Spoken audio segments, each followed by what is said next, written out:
What's up, YouTube? This is Too Raw for TV. So, for once in my life, for once in my life, I actually agree with Kendrick Perkins. Okay? Which proves that even a broken clock is right twice a day. And he called out Anthony Davis. And I agree with that. Now, I don't think Lakers are going to win a championship. That's a pipe dream that ain't going to fucking happen. At this point, the Lakers need to be concerned about making the playoffs. A championship, that's Lakers Nation. That's their delusion. They celebrating, them beating the Kings like that's some type of huge accomplishment. But in reality, what I'm saying, where the rest of us live at, Lakers need to just be concerned with making the playoffs. Now, of course, the immediate challenge is they will not have LeBron James for the next 2 weeks minimum. And you're going to play some tough teams during that stretch. And Lakers right now could at least say we got a 2-game winning streak, and they need to try to build on that. I believe their next opponent, if I'm not mistaken, I think it's the Clippers. I have to look at the schedule, but I think it's the Clippers, um, which is going to be a tall order because you know how the Clippers are when they play the Lakers. Um, another situation I want to bring up too, another little thing that popped in my head. Sometimes, a lot of times, almost all the times, when Russ goes up against a marquee team, sometimes he takes it as a personal challenge. That oftentimes is not a good thing for the Lakers as a whole. They need to cut that shit out. They need to slap him in the fucking face and be like, hey, man, just stay where you are right now. So you playing well the last 7 or 8 games for the most part. You cut down the turnovers. You've made better passes. You've made better decisions. You've even been able to, at times, adjust your pace. Maybe, Russ, you're learning how to play like a regular point guard. Cut this stupid shit the fuck out that you do when you want to go tit for tat with another guy that's a 41% 3 point shooter and you're a 27% 3 point shooter. You're no good goddamn well. You can't outshoot this motherfucker, but you do it any goddamn way. But anyway, AD, man, it's on AD. Russ has stepped his game up. Carmelo needs to shoot more. He needs more touches. But I'm like this, man. Carmelo's still 37, going on 38 years old. The best player on this team is Anthony Davis. He's in his prime. He should be by default the leader because, unlike Carmelo and Russ, he has a championship. He's the most, outside of LeBron, he's the longest tenured player on this team. He should be the leader. He's supposed to be, and I agree with Kendrick Perkins, he's supposed to be a top five talent, uh, but he's not a top five player. At least not anymore. Now, with LeBron James out of the equation, he should be the man. There's no excuses. There's no deferring to LeBron now. And fuck all of these 23.7 rebound performances. Where is the fucking AD from 2 years ago and 3 and 4 years ago? Remember the AD that dropped 53 in the All Star game? Where's the AD with the 59.20 rebound performance? Where's the AD, you know what I'm saying, that was even his first year in LA that was dropping 35 and 15 rebounds? What happened to that AD that was averaging damn near 30 and 12? Where is this guy? You're shooting less than 20% from three, but all the time we look at you, you're camped behind the 3 point line. I get it.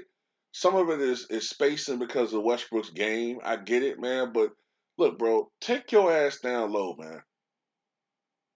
I just can't stand to see.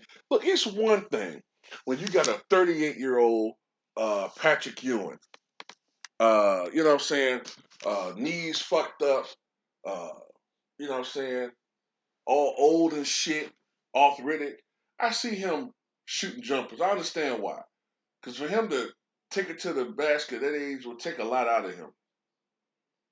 I know it takes more energy to drive to the basket than anything else, constantly throughout the game, or, you know what I'm saying, to bang down low. But you're young. You're supposed to be, you're in your prime. You know what I'm saying? You're not fucking Rasheed Wallace with the bad feet and fucked up knees and shit, shooting threes. You're supposed to be Anthony Davis. You're a big man.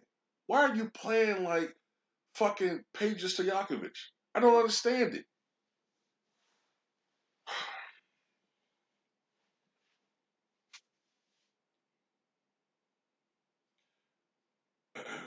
Have you noticed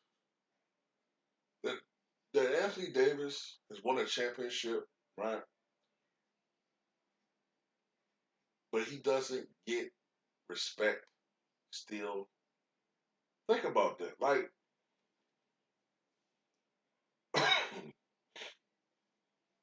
D Wade, despite all of the off the court stuff that we don't agree with, you know what I'm saying? People show him respect because he's a three-time champion. Even Chris Bosh, even though initially he caught a lot of fucking flack, he eventually won the respect of Miami Heat fans, and he was a huge factor in those two titles. Even Kevin Love will always get love uh, from Cavalier fans for what he did with those teams in Cleveland, winning that championship, that come from behind title, one of the great accomplishments in history of the NBA. You notice that Anthony Davis, despite winning a ring, doesn't really get a lot of respect. And I also think it comes from a lot of players, past and present. Man. It's just something about this guy, man. I think that rub people the wrong way, man. First of all, he's soft. You know what I'm saying? We've seen guys like Willis Reed, you know what I'm saying, knees, legs all fucked up, come back, risk further injury, but put it all on the line, when it comes to the goal of winning a championship. I remember, as all of us remember who grew up watching NBA in the 80s and 90s on CBS and NBC, there were always players who were fucking hurt. You know what I'm saying? It's one thing if your team has a 15 game lead in the race, you know what I'm saying, as far as playoffs and you're playing against a bad team. Okay, yeah, you can sit in those games, but man, when you got a team on the verge of playoffs and you're really legitimately in a race or you're in a series and you got a guy that has to be fucking pushed to play important games, you know, fans don't respect that shit, man. Fans don't respect that shit, man. You had guys, uh, players used to have their knee drained, and I remember players used to be in pain and would get injections before the game so that that area where they fucked up at will be numb just long enough so they don't feel it during the game, and they have to ice down for an hour. I take an ice bath after the game for about an hour or two, just so that they can get the swelling down and be functional. Man, and have to go through the whole fucking same thing the whole season. Read about some of the shit some of these older players had to do. It's a reason why Charles Barkley and Shaquille O'Neal and Kenny Smith and all these dudes walk the way they walk. It's a reason why they walk the way they walk because of what they did, you know what I'm saying, to get through the NBA. They earned the money, but they earned it through what they had to endure as players. That's why I have so little respect for a guy like Ben Simmons because he's soft as a motherfucker. He don't fucking want to work. He want all of the spoils of, you know what I'm saying, sign that contract, but he don't want to actually abide by it. Fuck that nigga, man. So at the end of the day, you know what I'm saying? I hope they do fucking make an example of that clown. Oh, stupid ass. Now I know I'm getting away from the point of the video, man, but AD need to step up, man. You know what I'm saying? Seriously, I make a lot of jokes about him and shit, man. But he needs to step up.